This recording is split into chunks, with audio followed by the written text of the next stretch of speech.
Това не е 238, по-старите двигатели, а този е по-новия модел, 12 цилиндъра. Колко кони е двигател? 300. Най-големият двигател, модел е.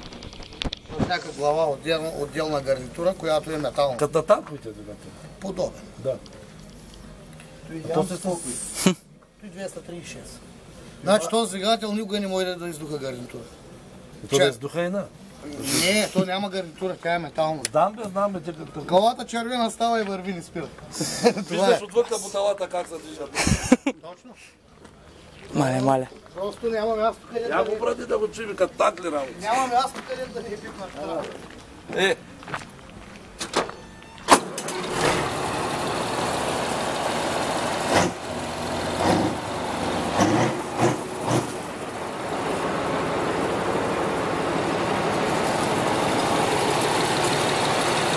Коцев иска голям прави.